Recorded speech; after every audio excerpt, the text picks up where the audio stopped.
Hi hello ನಮಸ್ಕಾರ. National TV special ಸೆಗ್ಮೆಂಟ್ಗೆ ಸ್ವಾಗತ. ನಾನು ಪಲ್ಲವಿ ಎನ್ರಾಜ್.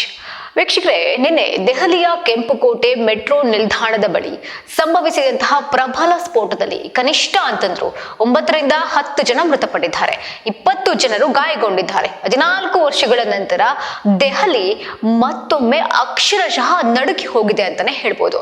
ಎಸ್, ಪ್ರಬಲ ತೀವ್ರತೆಯ ಸ್ಫೋಟವು ಹಲವಾರು ವಾಹನಗಳನ್ನ ಸುಟ್ಟು ಹಾಕಿತ್ತು. ಆ ಸಮಯದಲ್ಲಿ ಪ್ರಯಾಣಿಕರು ಹಾಗೇನೆ ಒಂದಷ್ಟು ಜನರಿಂದ ತುಂಬಿ ತುಳುಕ್ತಾ ಇದ್ದಂತಹ ಜನನಿಬಿಡ ಪ್ರದೇಶದಲ್ಲಿ ಭೀತಿಯನ್ನ ಸೃಷ್ಟಿ ಮಾಡಿತ್ತು ಆ ಸ್ಫೋಟ. ಗಾಯಾಳುಗಳನ್ನ ಈಗಾಗಲೇ ಕೆಲವು ಕಿಲೋಮೀಟರ್ ದೂರದಲ್ಲಿರುವಂತಹ ಆಸ್ಪತ್ರೆಗೆ ದಾಖಲಿಸಲಾಗಿದೆ. ಚಿಕಿತ್ಸೆಯನ್ನ ಕೊಡಿಸಲಾಗ್ತಾ ಇದೆ ಅವರಿಗೂ ಕೂಡ. ದೇಶದ ಅತ್ಯಂತ ಭೀಕರ ಭಯೋತ್ಪಾದಕ ದಾಳಿಗಳ ಕೇಂದ್ರ ಬಿಂದುವಾಗಿದೆ ದೆಹಲಿ. ಮತ್ತೊಂದು ಸ್ಫೋಟ ಉಂಟಾಗಿದೆ ಆ ನಗರದಲ್ಲಿ. ದೆಹಲಿಯ ಐತಿಹಾಸಿಕ ಮಾರುಕಟ್ಟೆಗಳು, ಸ್ಮಾರಕಗಳಾಗಿರಬಹುದು, ಸಾರ್ವಜನಿಕ ಸ್ಥಳಗಳಾಗಿರಬಹುದು ಪದೇ ಪದೇ ಹಿಂಸೆಗೆ ಒಳಗಾಗ್ತಾ ಇದೆ. ಏನು ಅದಕ್ಕೆ ಕಾರಣ? ಕರಾಳ ದಾಳಿಗೆ ತುತ್ತಾಗಿತ್ತು ದೆಹಲಿ ಯಾವಾಗ ಅಂದ್ರೆ 1996ರ ದಿನಗಳಲ್ಲಿ. ಅಂದ್ರೆ ಅವಾಗ ಏನಾಗಿತ್ತು, ಆ ಕರಾಳ ಅಧ್ಯಾಯಗಳಲ್ಲಿ ಇದು ಕೂಡ ಒಂದಾಗಿರುವಂಥದ್ದು. ರಾಜಧಾನಿಯ ಅತ್ಯಂತ ಜನನಿಬಿಡ ಶಾಪಿಂಗ್ ಕೇಂದ್ರಗಳಲ್ಲಿ ಒಂದಾಗಿರುವಂತಹ ಲಜಪತ್ ನಗರ ಮಾರುಕಟ್ಟೆಯ ಮೂಲಕ ಪ್ರಬಲ ಬಾಂಬ್ ದಾಳಿ ಮಾಡಿ 13 ಜನರನ್ನ ಕೊಂದು ಹಾಕಿತ್ತು. ಡಜನ್ ಗಟ್ಟಲೆ ಜನರು ಈ ದಾಳಿಯಲ್ಲಿ ಗಾಯಗೊಂಡಿದ್ರು. ಕೇವಲ 1 ವರ್ಷದ ನಂತರ ಸದರ್ ಬಜಾರ್ ಮತ್ತು ಕರೋಲ್ ಭಾಗ್ನಿಂದ ರಾಣಿ ಭಾಗ್, ಚಾಂದಾನಿ ಚೌಕ್ ಮತ್ತು ಪಂಜಾಬಿ ಭಾಗ್ನಲ್ಲಿ ಚಲಿಸುವಂತಹ ಬಸ್ಸುವರೆಗೆ ನಗರದ ಹಲವು ಭಾಗಗಳಲ್ಲಿ ಸರಣಿ ಸ್ಫೋಟ ಉಂಟಾಗಿ ನಗರದ ಹೃದಯ ಭಾಗವಾದ ಅದರ ಮಾರುಕಟ್ಟೆಗಳು ಮತ್ತು ಬೀದಿಗಳಲ್ಲಿ ಸ್ಫೋಟಗಳು ಸಂಭವ ಪಡ್ತವೆ. ಅಲ್ಲಿ ದೈನಂದಿನ ಜೀವನವೂ ಕೂಡ ಬಹಳ ಕಷ್ಟವಾಗಿರುತ್ತೆ.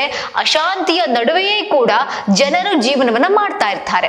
ಈ ದುರಂತದ ಕಾರಣಗಳಿಗೆ ಮತ್ತೆ ಸುದ್ದಿಯಲ್ಲಿರುವಂತದ್ದು ಕೆಂಪು ಕೋಟೆಯು ಬಹಳ ಹಿಂದಿನಿಂದಲೂ ಕೂಡ ಸಾಂಕೇತಿಕವಾಗಿರುವಂತಹ ಗುರಿಯಾಗಿದೆ. ಈ ಕೆಂಪು ಕೋಟೆಯನ್ನೇ ಟಾರ್ಗೆಟ್ ಮಾಡ್ತಾರೆ. ಯಾಕೆ ಟಾರ್ಗೆಟ್ ಮಾಡ್ತಾರೆ? ಡಿಸೆಂಬರ್ 2000ರಲ್ಲಿ ಕೋಟೆ ಸಂಕೀರ್ಣದೊಂದಿಗೆ ಭಯೋತ್ಪಾದಕ ಗುಂಪು ಗುಂಡು ಹಾರಿಸುತ್ತೆ. ಅಲ್ಲಿ 2 ಮೃತಪಟ್ಟಿರ್ತಾರೆ. ಕೇವಲ 1 ವರ್ಷದ ನಂತರ ಈ ಡಿಸೆಂಬರ್ 2001ರ ಸಂಸತ್ತಿನ ದಾಳಿಯು ಮತ್ತೊಮ್ಮೆ ದೆಹಲಿಯನ್ನು ಭಯೋತ್ಪಾದನೆಯ ಕೇಂದ್ರ ಬಿಂದುವಾಗಿ ಮಾಡುತ್ತೆ. 9 ಭದ್ರತಾ ಸಿಬ್ಬಂದಿ ಮತ್ತು ಸಿಬ್ಬಂದಿಗಳನ್ನ ಬಲಿ ತೆಗೆದುಕೊಳ್ಳುತ್ತೆ ಆ ದಾಳಿ. 2005ರಲ್ಲೂ ಕೂಡ ದೀಪಾವಳಿಗೆ ಕೇವಲ 2 ದಿನಗಳ ಹಿಂದೆ ಪರಹಗಂಜ್, ಸರೋಜಿನಿ ನಗರ ಮತ್ತು ಗೋವಿಂದಪುರಿಯಲ್ಲಿ ಡಿಟಿಸಿ ಬಸ್ನಲ್ಲಿ ಸಂಘಟಿತ ಸ್ಫೋಟಗಳ ಸರಣಿ ಸಂಭವಿಸಿ 67ಕ್ಕೂ ಹೆಚ್ಚು ಜನ ಮೃತಪಟ್ಟಿರ್ತಾರೆ. 200ಕ್ಕೂ ಹೆಚ್ಚು ಜನರು ಗಂಭೀರವಾಗಿ ಗಾಯಗೊಂಡಿರ್ತಾರೆ. ಈ 3 ವರ್ಷಗಳ ನಂತರ ಏನಾಗುತ್ತೆ, ಮತ್ತೆ 2008ರಲ್ಲಿ ಮತ್ತೆ ದೆಹಲಿಯ ಟಾರ್ಗೆಟ್ ಆಗುತ್ತೆ. ಕನಾಟ್ ಪ್ಲೇಸ್, ಕರೋಲ್ ಭಾಗ್ ಮತ್ತು ಗ್ರೇಟರ್ ಕೈಲಾಶ್ನಲ್ಲಿ 5 ಬಹುತೇಕ ಏಕಕಾಲದಲ್ಲಿ ಸ್ಫೋಟಗಳು ಸಂಭವಿಸುತ್ತೆ. 20ಕ್ಕೂ ಹೆಚ್ಚು ಜನರು ಮೃತಪಟ್ಟಿರ್ತಾರೆ. ಡಜನ್ ಗಟ್ಟಲೆ ಜನರು ಅಗೈನ್ ಗಾಯಗೊಂಡಿರ್ತಾರೆ. ಹಾಗೆಯೇ ನಿನ್ನೆಯ ಘಟನೆಯೂ ಕೂಡ ಹಾಗೆ. ಇದಕ್ಕಿಂತ ಮುನ್ನ ಕೊನೆಯ ಭಯೋತ್ಪಾದಕ ದಾಳಿ 2011ರಲ್ಲಿ ನಡೆದಿರುತ್ತೆ. ದೆಹಲಿ ಹೈಕೋರ್ಟ್ ವರೆಗೆ ಬ್ರೀಫ್ ಕೇಸ್ ಬಾಂಬ್ ಸ್ಫೋಟಗೊಂಡು 15 ಜನರು ಮೃತಪಟ್ಟಿರ್ತಾರೆ. 79 ಜನರು ಅಗೈನ್ ಗಂಭೀರವಾಗಿ ಗಾಯಗೊಂಡಿರ್ತಾರೆ. ಈ ದೆಹಲಿ ನಗರದ ಭದ್ರತೆ ಬಗ್ಗೆ ಜನರಿಗೆ ಕಳವಳ ಉಂಟಾಗಿದೆ. ದೆಹಲಿಯ ಕೆಂಪು ಕೋಟೆ ಬಳಿ ನಡೆದಂತಹ ಸ್ಫೋಟವು ಭಾರತದ ಆಂತರಿಕ ಭದ್ರತೆಯ ಸ್ಥಿತಿಯ ಬಗ್ಗೆ ಹೊಸ ಕಳವಳ, ಆತಂಕಕಾರಿ ವಿಷಯವನ್ನ ಹುಟ್ಟಾಕಿದೆ. ಈ ಜನನಿಬಿಡ ಪರಂಪರೆಯ ಪ್ರದೇಶಕ್ಕೆ ಸೇವೆ ಸಲ್ಲಿಸಿರುವ ಮೆಟ್ರೋ ನಿಲ್ದಾಣದವರೆಗೂ ಕೂಡ ಕಾರು ಸ್ಫೋಟ ಸಂಭವಿಸಿದೆ ನಿನ್ನೆ. ಕಾರಣ ಇನ್ನು ಕೂಡ ತಿಳಿದು ಬಂದಿಲ್ಲ, ತನಿಖೆಯ ಹಂತದಲ್ಲಿದೆ. ಯಾಕೆ ಈ ಒಂದು ದಾಳಿಯನ್ನ ಮಾಡಿದ್ರು? ಮೆಟ್ರೋ ಸ್ಟೇಷನ್ ಟಾರ್ಗೆಟ್ ಆಗಿತ್ತಾ, ಅಥವಾ ಕಾರ್ ಟಾರ್ಗೆಟ್ ಆಗಿತ್ತಾ, ಅಥವಾ ಕೆಂಪು ಕೋಟೆ ಟಾರ್ಗೆಟ್ ಆಗಿತ್ತಾ? ಇದು ಉದ್ದೇಶ ಪೂರ್ವಕವಾಗಿ ನಡೆದಿರುವಂತಹ ಭಯೋತ್ಪಾದಕ ದಾಳಿಯೋ ಅಥವಾ ಭಯೋತ್ಪಾದಕ ಕೃತ್ಯವೋ ಅಥವಾ ದುರಂತವಾಗಿರುವಂತಹ ಅಪಘಾತವೋ ಅನ್ನೋದನ್ನ ಅಧಿಕಾರಿಗಳು ಇನ್ನೂ ಕೂಡ ದೃಢಪಡಿಸಿಲ್ಲ. ಹಾಗಿದ್ರೂ ಕೂಡ ಸ್ಥಳದ ಆಯ್ಕೆಯು ಆತಂಕವನ್ನ ಪುನರುಜ್ಜೀವನಗೊಳಿಸಿದೆ. ಐತಿಹಾಸಿಕ ಮತ್ತು ಸಾಂಕೇತಿಕ ತಾಣವಾಗಿದೆ ಕೆಂಪುಕೋಟೆ. ಕೆಂಪುಕೋಟೆಯಲ್ಲಿ ಪ್ರತಿ ವರ್ಷ ಸ್ವಾತಂತ್ರ್ಯ ದಿನವನ್ನು ಆಚರಣೆ ಮಾಡೋದು. ಸೊ ಹೀಗಾಗಿ ಅದರ ಸುತ್ತಮುತ್ತಲಿನ ಯಾವುದೇ ಘಟನೆಯು ತಕ್ಷಣದ ನಷ್ಟಕ್ಕಿಂತ ಹೆಚ್ಚಿನ ಮಾನಸಿಕ ಪರಿಣಾಮವನ್ನ ಬೀರುತ್ತೆ. ಈ ದೆಹಲಿಯು ಈ ಹಿಂದೆ ಇದೇ ರೀತಿಯ ಪ್ರಸಂಗಗಳನ್ನ ಕಂಡಿದೆ. ಅಂದ್ರೆ ಕಳೆದ ದಶಕದಲ್ಲಿಯೂ ಕೂಡ ಭಾರತದ ಭಯೋತ್ಪಾದನಾ ನಿಗ್ರಹ ಪ್ರಯತ್ನವು ಅದರ ಗಡಿ ಮತ್ತು ಗುಪ್ತಾಚಾರ ಸಾಮರ್ಥ್ಯಗಳನ್ನ ಬಲಪಡಿಸಿದೆ. ಅದ್ಯಾಗೋ ನಗರಗಳಲ್ಲಿ ಸನ್ನದ್ಧತೆಯು ಹೆಚ್ಚಾಗಿ ಹಿಂದುಳಿದಿದೆ.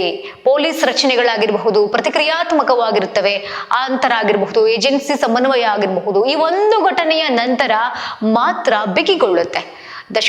ಸಾಕಷ್ಟು ದಶಕಗಳ ಹಿಂದೆ ಭಾರತದ ಭಯೋತ್ಪಾದಕ ನಿಗ್ರಹ ಪ್ರಯತ್ನವೂ ಕೂಡ ಅದರ ಗಡಿ ಮತ್ತೆ ಗುಪ್ತಾಚಾರ ಸಾಮರ್ಥ್ಯಗಳನ್ನ ಬಲಪಡಿಸಿದೆ. ಅದ್ಯಾಕೋ ಈ ನಗರ ಸನ್ನದ್ಧತೆಯು ಹೆಚ್ಚಾಗಿ ಹಿಂದುಳಿದಿದೆ ಅಂತಾನೆ ಹೇಳ್ಬೋದು. ಈ ಪೊಲೀಸ್ ಆಗಿರಬಹುದು, ಪ್ರತಿಕ್ರಿಯೆ ಆಗಿರಬಹುದು, ಆಂತರಿಕ ಏಜೆನ್ಸಿಗಳಾಗಿರಬಹುದು, ಇವೆಲ್ಲ ಸಮನ್ವಯವೂ ಕೂಡ ಈ ಘಟನೆಯ ನಂತರ ಹೆಚ್ಚು ಬಿಗಿಗೊಳ್ಳುತ್ತೆ. ಇದೆಲ್ಲದರ ನಡುವೆ ಒಂದಷ್ಟು ವಿಚಾರಗಳು ಜನರನ್ನ ಪ್ರಶ್ನೆಗೆ ಗುರಿಯಾಗಿಸಿದೆ. ಏನದು ವಿಚಾರ? ಇದರ ನಡುವೆ ಇವತ್ತು ಬಿಹಾರ ಎರಡನೇ ಹಂತದ ಚುನಾವಣೆ ಬೇರೆ ನಡೀತಾ ಇರುವಂತದ್ದು. ಇದರ ಬೆನ್ನಲ್ಲೇ ಈ ಘಟನೆ ಆಗಿರೋದು ಸಾಕಷ್ಟು ಅನುಮಾನಗಳಿಗೆ ಕಾರಣವಾಗಿದೆ. ಏನದು ಅನುಮಾನ? ಇದೇ 2019ರಲ್ಲಿ ಲೋಕಸಭಾ ಚುನಾವಣೆ ಇರುತ್ತೆ, ಅಲ್ಲೂ ಕೂಡ ಅಟ್ಯಾಕ್ ಆಗುತ್ತೆ. ಆ ವೇಳೆ ಕೂಡ ಅಟ್ಯಾಕ್ ಆಯ್ತು. ಚುನಾವಣಾ ಸಂದರ್ಭದಲ್ಲಿಯೇ ಯಾಕೆ ಈ ರೀತಿ ಆಗುತ್ತೆ, ಈ ರೀತಿ ಸ್ಫೋಟಗಳು ಯಾಕಾಗುತ್ತೆ, ಅಟ್ಯಾಕ್ ಯಾಕಾಗುತ್ತೆ, ಇದೇನಾದ್ರೂ ರಾಜಕೀಯ ಪ್ರೇರಿತ ಇರಬಹುದಾ ಅನ್ನೋ ಆರೋಪಗಳು ಕೂಡ ಕೇಳಿ ಬರ್ತಾ ಇದೆ. ಇದೆಲ್ಲದರ ನಡುವೆ ಮಹಿಳಾ ಉಗ್ರರ ಪಡೆ ಕೂಡ ನಮ್ಮ ದೇಶದಲ್ಲಿ ಹೈ ಅಲರ್ಟ್ ಆಗಿದೆಯಂತೆ. ಅವರಿಗೆ, ಆ ಮಹಿಳೆಯರಿಗೆ ಹಿಂದೂಗಳೇ ಟಾರ್ಗೆಟ್ ಅಂತೆ. ಸದ್ಯಕ್ಕೆ ಈ ಒಂದಷ್ಟು ವಿಚಾರಗಳು ಚರ್ಚೆಯಾಗ್ತಾ ಇದೆ. ಇದಾಗಿತ್ತು ಈ ಹೊತ್ತಿನ ವಿಶೇಷ. ನೋಡ್ತಾ ಇರಿ ನ್ಯಾಷನಲ್ ಟಿವಿ.